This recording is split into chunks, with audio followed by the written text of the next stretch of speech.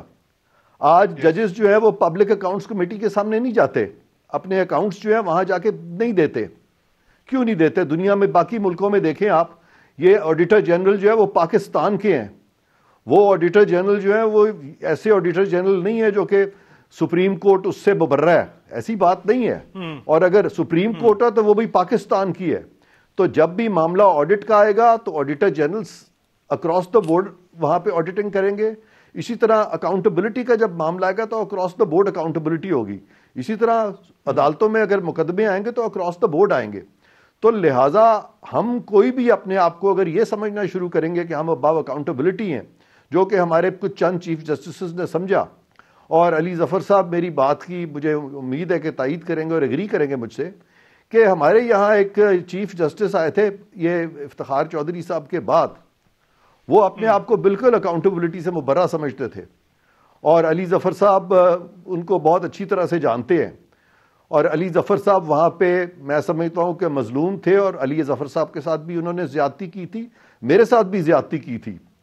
علی ظفر صاحب کے لیے بار نے کتنی آواز اس وقت اٹھائی، سمپتی ضرور کرتے تھے علی ظفر صاحب سے، مجھ سے بھی لوگ سمپتی کرتے تھے، بار کے سارے لوگ مجھ سے سمپتی کرتے تھے، لیکن کیا میرے لیے آن پرنسپل کسی نے آواز اٹھائی؟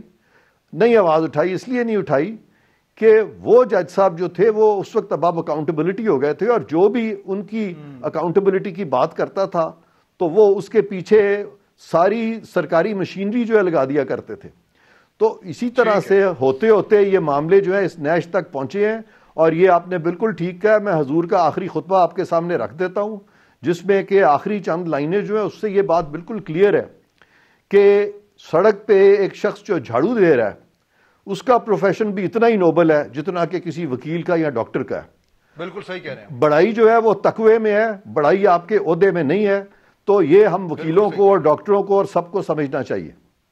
بالکل صحیح کہہ رہے ہیں. بہت اچھی بات کی عرفان قادر صاحب نے. بریک لیتے ہیں ناظرین. اس کے بعد یہاں پہ جو خود احتسابی کی بات اور ایک سائیکی کی بات ہوئی ہے، نفسیات کی بات ہوئی ہے، وہ کیوں ہے ایسا؟ یہ کہاں سے آئی ہے نفسیات، اور اس کو اگر ٹھیک کرنا ہے تو کیا کر سکتے ہیں؟ بریک کے بعد.